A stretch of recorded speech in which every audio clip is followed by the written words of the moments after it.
So, hello, myself and Steven Poacher are going to rate the managers that got to all the Division 1 managers, plus a couple more in David Power and, of course, Mickey Graham in terms of managers that got to All Ireland semi finals this year and won their provincial championships. Just to review them a bit like schoolmasters. You obviously work in a school yourself, Stephen, but we'll rate them from A to F with room for A plus, A minus, all that kind of crack as well. Stephen, we'll just start straight off with the team that finished top of Division 1 this year. That was Kerry. They won the league title, but obviously went out the first round against Cork in fairly dramatic circumstances. How would you rate Peter Keane's season? Yeah, I think one of the biggest mistakes he made, in my honest opinion, Shane, was getting rid of Tony Buckley. I think Tony is now coaching Monaghan, but Louis just proved there recently that he's going to be joining the Monaghan setup next year. And I know that how highly regarded he was thought of within the playing squad in Kerry. I've seen Tony in operation a number of times now as well. He's a fantastic coach, and I think that was a big loss to them, to their setup. Their performance against Cork was just one of those nights, I think, and we were discussing about how Dublin are going to be beaten, and that's probably the only way that Dublin's going to be beaten as well in the championship. If they're in someone's back garden, it's a wild night, if it's a real attritional game and there's a goal in the last minute, then you just literally, it's that late that there's no time to recover. It's probably the only way to beat a really good side when you're the underdog. So very disappointing championship for them. Extremely disappointing championship for them. They'll probably look on at the All-Ireland final on Saturday night, and they'll probably look at a lot of regret. They'll probably be thinking to themselves, what could have been, because maybe they were the team this year that was touted as possibly winning the All-Ireland. For some strange reason, Shane, they decided to change their approach this year. After lockdown, they went very attritional. They went very defensive. And I know there's been a lot of criticism in the quarters in Kerry for that, and listen, it's really damned do you do, damned do you don't. I think they had to probably play like that because they're probably worried about, maybe some vulnerabilities they have defensively. But sometimes when your strength lies in the offensive side of things, and the sort of a you score 20, we'll score 21 approach, then maybe it's better to go with that, But listen, hats off to Cork that evening.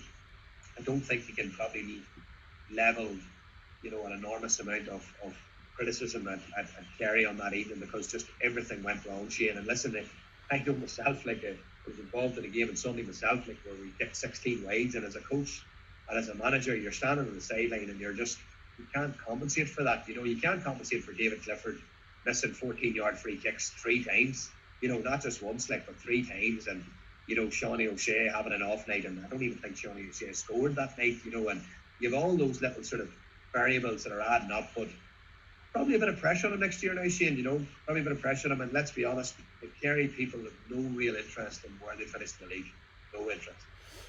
My issue here with Peter Keane, and why I'd be verging towards a D at best for their rating, is they started with Ronan Buckley and Brian O'Buglig as the wing forwards. Now, they're both very good players, so it's not a slight on either of those. But you have Stephen O'Brien involved. You have so he comes on after 47 minutes. But the tone had been set for the game at that stage. It's not like he can come on and it's like a fresh game and he can kind of hit the ground running, what have you. Like Killian Spillane, he proved with his form that he should have been started. Now, we didn't see training or what have you, but why wasn't he started? Did they not spot did they not spot what he was doing in training? Like Paddy Clifford, maybe you could make an argument that maybe he starts and he comes on in the 88th minute. Just because I'm talking about his club form over the last couple of years, maybe he's lighting it up a little bit more than others.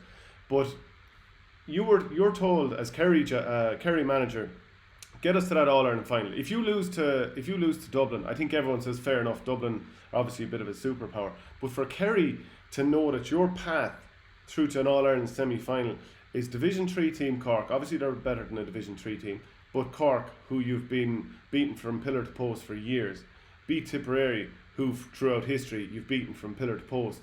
Then a Kerry team that's somewhat in transition. I know Kerry beat them last year in the league final, but Kerry would have gone in as probably strong favourites there, and they couldn't get that done. They couldn't. First time since '93 they haven't even won a championship match. I can't make a case for anything stronger than a D for Peter Keane here. And like you said, that divorce with Donny Buckley too. league title doesn't bring up his rating too much. I think it's a D. Yeah, no, I'll go with that with you. Yeah. Yeah, okay. We'll move on to the next one then. So, Dublin manager Dessie Farrell, first season in. Now, the league was a little bit erratic, 4 wins, 2 draws, and a loss, but he got it done. Yeah, over the last number of years, Shane, even with Jim Gavin's final year in 2019, Dublin started the National League off with 2 defeats. So it's important to remember that Dublin are at the stage now, Shane, where I think I mentioned this before in the show, where they're actually tapering like a professional team. So Dublin will plan their season out to the All-Ireland final, okay? And what I mean by that is, for example, if they're playing in Leinster, they might do a heavy block of training at a certain specific time because they know they'll do enough to get over the line, okay?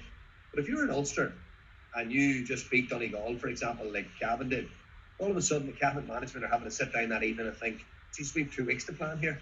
You know, what are we going to do over the next 2 weeks in the lead up to the Dublin game? And it's very difficult to plan beyond your next game when you're playing in an Ulster Championship. But Dublin have the luxury of saying, look, we really don't need a taper until about end of July-ish. You know, that's when we need to come into a real sort of peak performance time, because it's not sustainable to actually sustain a level of peak performance from. It's a very obscure season we have, Shane. You know, I've always made an argument about this. Like, you kick the GAA season off for the bank holiday weekend in May, and it's a championship, like, so it's a knockout competition as such. You know, it's a cup competition, and it doesn't finish until like the middle of September. It really doesn't make sense. And I think one of the things that we've noticed this year, and surely that we can take something from this year, is that we don't need this 10-month inter-county season. You know what I mean? It can be run off in a lot shorter time. And I think, but without going off track to Dublin, talking about Dessie, it's his first year. I thought it was going to be a difficult year for him because obviously the transition between him and Jim coming, but nothing really has changed, Shane. You know, Dessie is not a silly guy. He's a very, very shrewd guy. He's a very intelligent fella. He's managed the county to a minor and under 20 All-Ireland. He's got a lot of experience. He knows the players very, very well. He knows Dublin football. He knows the system. He's got a backroom staff there probably that haven't changed an awful lot. You know, he's not coming in and doing what David Moyes done at Man United and read everything out and bring his own people in. You know, there's been a smooth transition. You know, and I think that's probably a massive relief for him this year to get over the line, because there was a heap of pressure, an absolute heap of pressure, because all the talk was, oh, if Dublin are going to be caught, it's going to be this year. But I'm sure they were delighted, and they were absolutely laughing when they seen the likes of Kerry getting knocked out, when they seen the likes of Cavan beating Donegal, because these are teams that Dublin would have had one eye on, thinking, wee bit of fear here, you know, and this is a team that could beat us, you know. So I would say they were delighted when they see those teams coming out. And that was Cavan. When's the last time Cavan played in an Ireland semi-final at Croke Park? You know, so that must be the first time in 30 odd years, Shane, you know. So, like, it's very, very difficult, like, for a team like that just to come up and challenge Dublin, you know. So, whereas Donegal have been there over the past few years and stuff. So I think that Dessie's had a really, really solid start to his reign as manager. And who's to say he'll not be there for the 10 in a row? Yeah, well, like, if you look at Dublin's victories this year, they beat Westmeath by 11 points, they beat Laois by 22 points, they beat Meath by 21 points, and then move on to the All-Ireland semi-final. They won that by 15, and the All-Ireland final by 5. So do we say, Dessie, you've kind of taken over from Jim Gavin, everyone thought there'd be teething problems, you've gone and won the All-Ireland, battering teams all along the way, or do we say A+? Or do we say, well, look, the difficulty level for the most part was very low, because you'd imagine Dublin, without a manager, would walk through Leinster. Dublin would probably fancy beating Cavan no matter what. And yeah, Mayo was the stiffest of the tasks, and they managed to see that out. So are we going to give him an A+, or are we going to say, well, realistically, most managers would actually achieve this? No, I think we have to give him the full marks. Marks, yeah.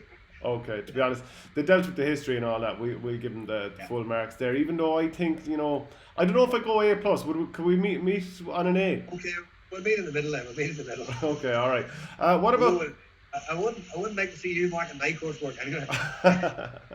We'll all have it off there. What about Galway then? Pádraig Joyce, he comes in first season. They were in contention for a league title, but then of course that game against Mayo seemed to change everything, losing by 17 points to 323 in the second last game of the league, and all of a sudden the league title slips away from them. They lose that final game against Dublin 2-15 to 15 points. Then the game against Sligo is called off because of COVID. They're given a walkover. So they go into you could say they go in a little bit cold against Mayo in the Connacht final. So it's unfortunate the way that worked out for them. They misperformed for some of the Mayo game, but they were one black card tackle to Owen McLaughlin away from possibly leveling the game. But I'd say, did Pádraig Joyce make a big mistake by trying to force Damien Comer back in too soon in that league game against Mayo? And then he wasn't right when it came to the real stuff that matters, which was the championship. Yeah, and then the problem is, Shane, that you have a limited time. You have such a limited time that you want to try and get the players as much game time as possible. And maybe that was his thinking behind that as well. I seen a bounce when he came in at the start. I seen a bounce in their play. I seen this sort of, there was a bit of talk about the way Galway should play football. I watched their under-20s playing at the weekend in the All-Ireland final, and it certainly wasn't what people, or the narrative that's out there about Galway and the way football should be played. They played a very rigid defensive system. It was very deep lying. They played 2 or 3 sweepers every time they lost the ball. They crowded the D. They broke on Dublin. They turned Dublin over. They frustrated Dublin. Dublin tried to kick past the ball an awful lot. And Galway were really well organised. And I think Galway have the players to play that counter-attacking style of football. I think they've got the athleticism. They've got the players. I've said to you before on the show, has Cora Finn's success been of detriment to Galway? And it probably has, because he probably hasn't had the full deck to choose from. Well, obviously this year, obviously Cora Finn were in the All-Ireland club final against Kilcoo back in, was it January? End of January?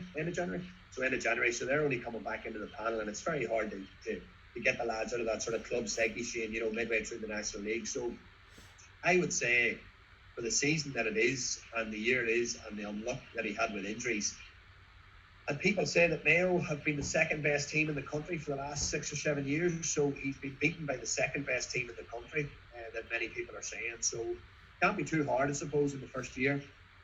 Be easier to probably be a more level judgment next year. So maybe meet in the middle and somewhere in between a B and a C, maybe.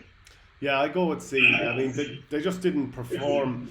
Considering the talents they have in the forward line especially, I just don't think that they performed at a high enough level against Mayo. And the way that league, it was a real Jekyll and Hyde league. They looked brilliant at the start of the year, and that huge break, they came back like a different team. And I mean, maybe, I don't know, it's hard to know exactly what happened. And there was such hype because the Jim McGuinness thing, he seemed like he was involved, and we saw those training clips coming from the stadium. I think a C is probably at best here. They didn't give up against Mayo, and they made it a real game, so I think you have to give credit there. And the fact that they were, there's a bit of misfortune too with the way that the Sligo game, and they would have liked to get a game under their belts coming into the final. So I think a C is probably about fair. Yeah. Tyrone then, Mickey Hart, he's obviously gone at this point, and he'll be with Louth next year. Fergal Logan and Brian Dooher will come in for Tyrone. They had one championship match this year. Obviously they had the league campaign as well, and they brought in the likes of Conor McKenna. He looked good. They were misfortunate to lose Colin McShane to injury, because we would have liked to see the two of them together. They finished fourth in the league table with 8 points, so 4 wins and 3 losses. Losing that sole championship game away in Ballybuffet against Donegal, 113 to 111. What do you think? What way are you leaning towards Mickey Hart in 2020? Well, I had sort of, I could understand his point that he wanted another year because he felt that this year was a write-off, and I totally agree with him. It's been an absolute disaster of the year for preparing a team. I experienced that myself, and it's very, very difficult when a season starts and stops and starts and stops. It's very difficult to get any momentum or any gas together. But I felt, Shane, I said to you before, when they played Mayo, I seen signs of possibly a game evolving in Tyrone that I hadn't seen for the last number of years. They were very one-dimensional running game, but all of a sudden with McKenna in the team, Dara Canavan coming into the forward line as well. McShane obviously would have added a great value to that forward line as well. He would have given them a great outgoing as well, and a great physical presence.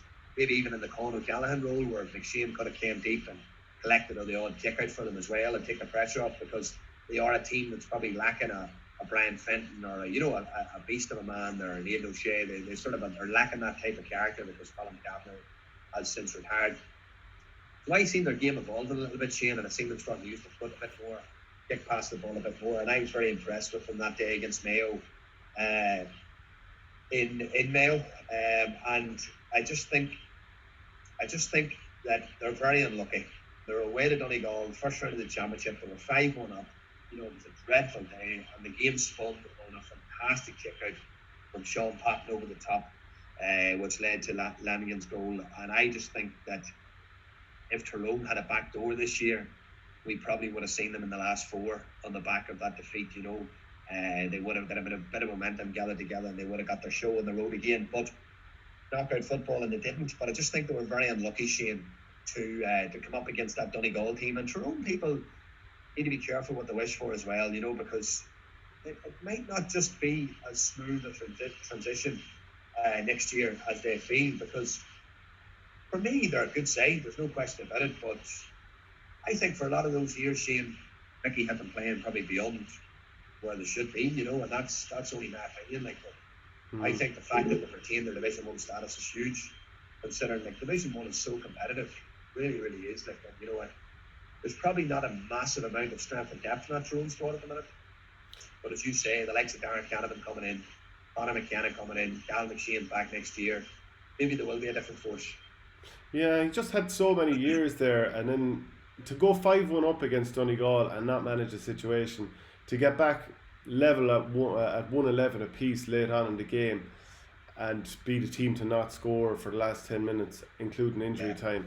I think it's another black mark in terms of Tyrone managing big game situations. We talked about that before the All-Ireland last year, the semi-final a couple of years ago against Kerry.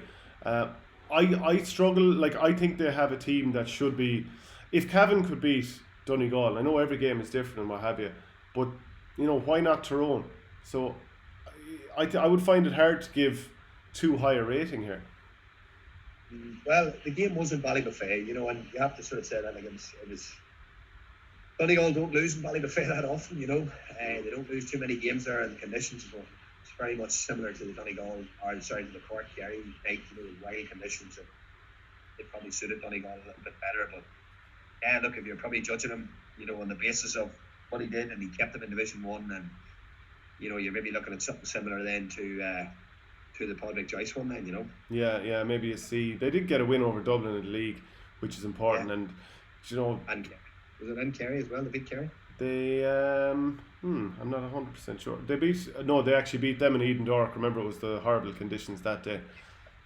Because I was going to go to the match. I was actually in Monaghan that day, and I was driving down to the game, and I was stuck in traffic, and it started to hailstones, and I just said, nah. I just turned and came back. Okay, we'll go with a C for him. Donegal, Declan Bonner. I think everyone expected him to win the Ulster title as soon as they won that heavyweight clash with Tyrone, but hugely disappointing to not do so. Yeah, listen, I think Shane, I said on the show here, way back at the very start, that I fancied Donegal to be thereabouts the business end of the championship. Felt winter football would have suited them. I thought they were the one team who tactically have evolved. Stephen Rochford's in there as well with Bonner, which has helped Bonner massively. He's a shrewd operator, he's a shrewd thinker in the game. He's obviously been there with Mayo as well. He understands what it takes. And I've seen aspects to their offensive play that I've only seen in the top teams. The width that they have, the basketball type movements, clearing the D, their ability to run the ball and kick the ball, their ability to use the energy line from half-backs. I thought they were a team who really, really could pose a threat. And I just think, Shane, all the little variables were stacked in Cavan's favour. Cavan had a lot of energy coming in that day. Everyone had written them off. We spoke about the fact that Cavan would have no fear because of their under-21 track record, and the majority of those players would have played against Donegal in under-21 finals and semi-finals and like that. So there was no fear. And for me, they were caught that day, Shane. I think there was maybe a level of, I just don't think they expected the intensity that Cavan brought, because it was just a ferocious fight. It was a real battle, and I just felt that the longer the game went on, the more nervy Donegal got, and this was a mistake for goal that won Cavan the game. Sean Patton sort of lost a little bit, backtracking on his line, and as he was out at I think he was out at the 21-yard line, and he sort of was tracking back, lost a bit of burns, and then obviously twisted the ball straight to who was it? Connor Madden. Yeah. So I think they were very unlucky. I just think they were unlucky. And listen, credit where credit's due. Cavan deserved it. He deserved the victory. But Donegal are a bit like Kerry. They'll be kicking themselves if they never got a chance to get out of that. They'll be kicking themselves. They really will, because they'll have wanted that opportunity to really get at Dublin, Shane. And now this is a couple of years now, Shane, this has happened. With the high expectations of Donegal, and they faltered. They faltered in Castlebar last year. In the Super 8s, they were in the driving seat, they were in pole position. Great result against Kerry. They got a draw against Kerry. They beat Meath, and they had to go to Castlebar and get a result, and they couldn't do it. And that was against what you would probably call a Mayo side that were maybe at the end at that stage, because Horan obviously this year is introduced the fresh blood. So, for me, in around the BC. Yeah, I mean, if you look at, again, the idea of losing that game to Cavan when you're such heavy favourites and you've got so much quality, and most of your scores you got when Cavan had an unfair black card during that game. I don't think it was such a non-performance in an Ulster final, and there's no reason for Donegal to not perform in Ulster finals. They beat the same team a year ago, and they were unbelievable against Armagh, and they obviously saw out the big clash with Tyrone, which is a tough game to get in your first day of the championship compared with what Dublin have to negotiate.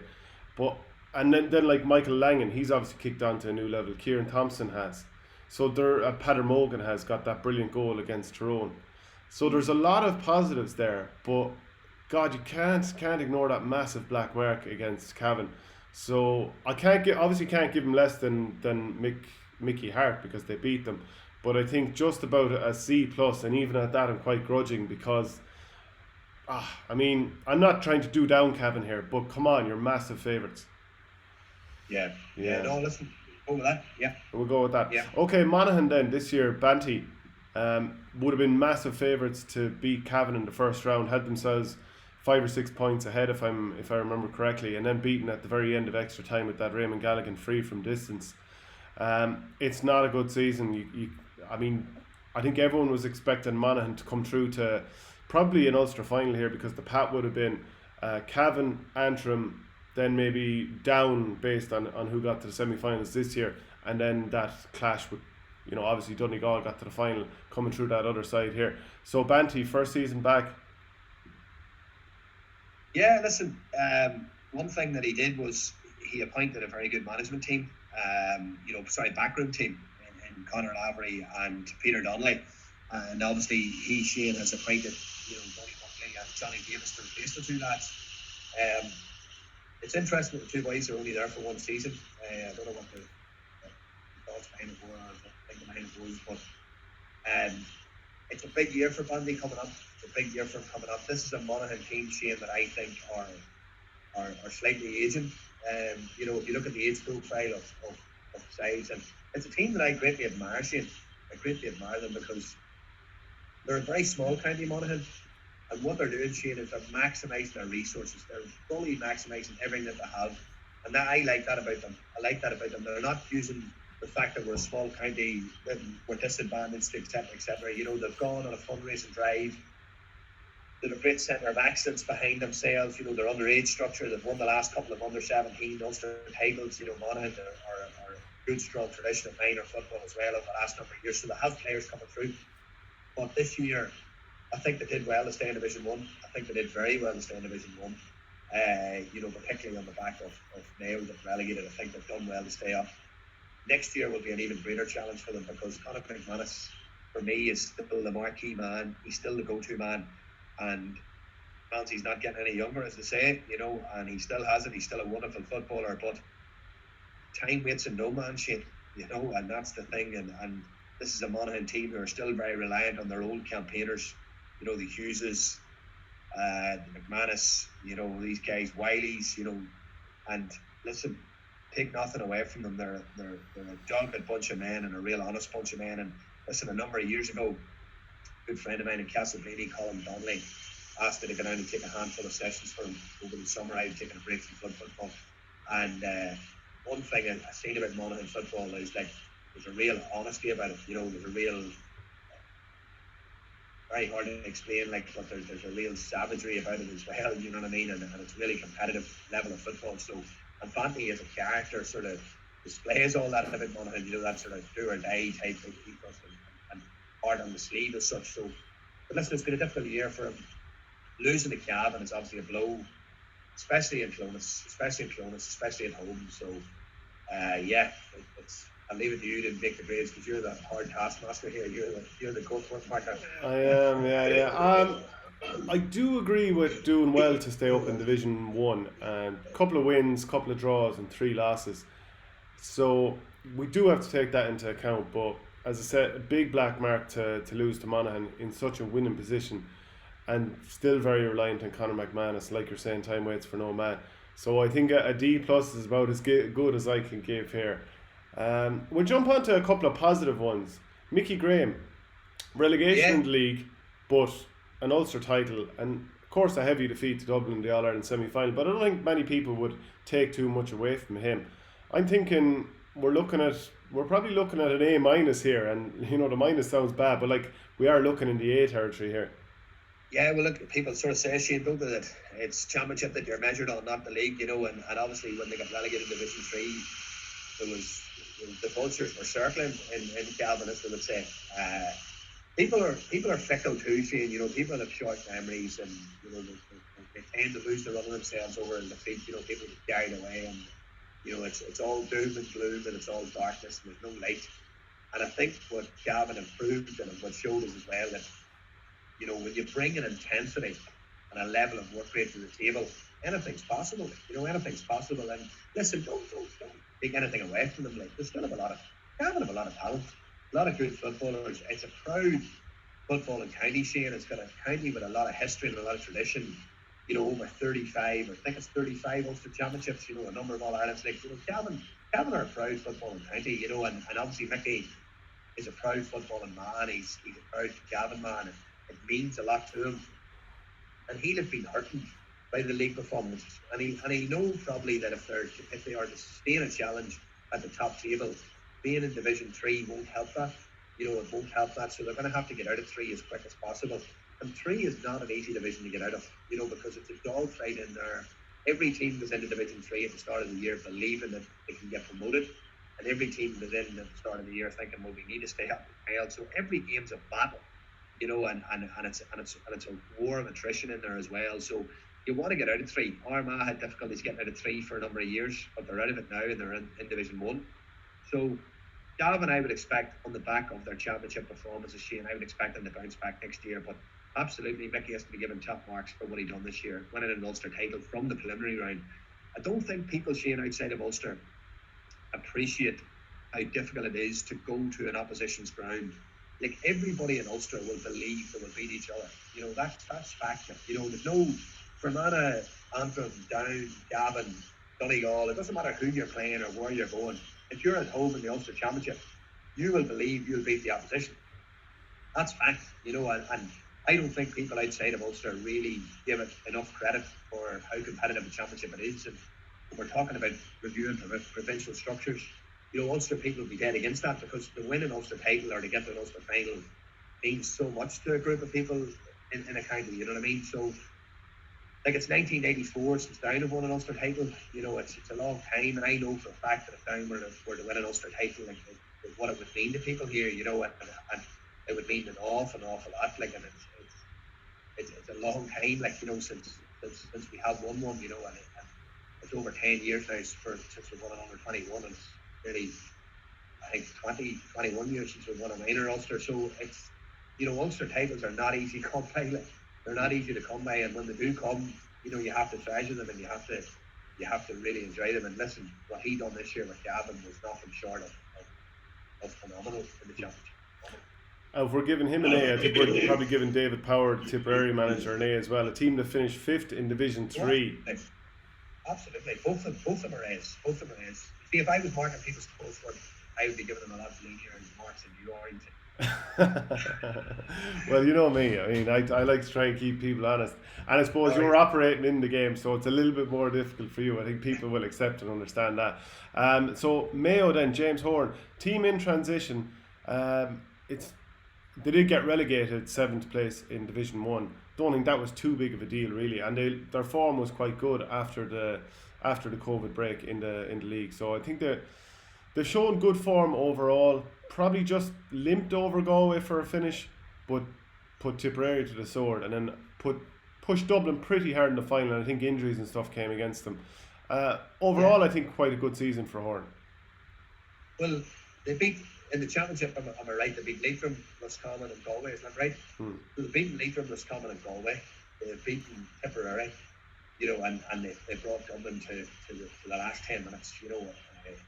Before Dublin stretched away in the last 10. But you have to give them a serious amount of credit, Shane. And they're a team, I think, and this is something that maybe people might sort of agree with, but I think Mayo are a team that are better and more suited to Croke Park than a lot of teams. I think that they enjoy Croke Park. I think they enjoy the open spaces of Croke Park. I think they enjoy the challenge of it. I felt in the final, looking back, some of the younger players, Ryan O'Donoghue had a really good first half, faded in the second half. That will stand by him. That experience will stand by him. Tommy Conroy had a very quiet game at his standards. The experience will stand by him. Oisin Mullen, I thought, was terrific. The experience will stand by him. This is a new brigade coming through. And if they retain everybody next year and they hold on to everyone, the likes of Nick and hold on to him, keep those guys about, they might not be far away, Shane. They might not be far away again. And in fact, they probably will be close. The only thing is they need probably Division 2 for a momentum side of things. You want to have a good league campaign because you don't want to get trapped now in Division 2. You want to get out of Division 2 straight away. And I think they will. The only thing about Division 2, not just Division 2, but the only thing about all the divisions this year is the restructuring has left it a little bit iffy. That you could be caught in a semi-final. So, for example, there's 2 groups of 4. So you get out of your group and you're in a semi-final against someone from the other group. So you're not guaranteed promotion straight away. You have to win your semi-final. And in a one-off game, anything's possible. And you just don't want to get trapped in Division 2 again for another season, because for progress to be made. And actually Benny said it last night to me. He said, Down got an All-Ireland final in 2010. They were Division 2 that year. They were Division 2 that year. And he says, it's very unusual for a team in Division 2 to get to an All-Ireland final. Very unusual. And I'd love to see the stats, but I don't think it's happened, Shane, since, So it'll be interesting to see how they approach next year's league. But listen, hats off to Horn. He's rebuilding a new team there, and the players seem to like him. We've got Kieran McDonald in the background there as well, who's a shrewd operator. So, yeah, that marks for me. You go an A. I'd give a B. You're going to go with an A, are you? Yeah, I would have. Yeah. And then finally, Andy McEntee with Meath this year. They got relegated in the league, of course, but made their way to a Leinster final, and I thought they were quite good along the way. No doubt it didn't work out for them in that final itself, but they beat Wicklow, scored 7 goals. Then they came from, I think, 6 behind against Kildare to beat them 5-9-15, and then 321 to 9 points in the Leinster final. They were fairly much beaten to a pulp that day, it has to be said. But overall, I mean, that's going to knock their confidence going forward against Dublin, and maybe a couple of players will just, walk away. It's hard to know if they feel like we can't bridge that gap with Dublin. But do you think overall he's done quite well? I think he has, to be honest. And I think I can't remember who it was, somebody was giving me a bit of stick about the power rankings we done about me having them so high at 6th or 7th or whatever, ahead of Galway or somebody, whoever it was Covan or something. But at the same time, Shane, this is a team who's gone to back-to-back Leinster finals, and regardless of what anybody says, there's a consistency there. They've got to Division 1. Am I right in saying they were in the league final in Division 2 years ago against Donegal? Class game of football. I think Donegal edged it by a point, maybe. I think it was a point in the end. Really high scoring game of football, really honest, open game of football. I think it was like 116 to 115 or something like that along those lines. And so this is a Meath team who have been rebuilding over the last few years. They've introduced a lot of young lads as well. And I just think, they're probably not getting the credit they deserve based on their performances this year in Division 1. But, it's for me, if you had a look at it, they would have lost a Leinster final this year and they would have been in the back door, in previous years, and they would have been one game away from the Super 8s again. And they probably would have been in the Super 8s, depending on who they are coming through the back door. So I don't think Andy has done that particularly that poorly. I think he's done quite well. And their biggest challenge now again is a bit like Mayo. They need to get back up to Division 1 again and sustain a couple of years in Division 1, playing Division 1 football, because that will bring the younger players on a hell of a lot more than it will playing in lower divisions. So I'd probably struggle to go higher than a C plus all the same, because they did get relegated and they had a heavy Leinster final defeat. Yeah. Okay. Brilliant stuff, Stephen. Really appreciate it. Shane, not a problem. Enjoyed it. Good man.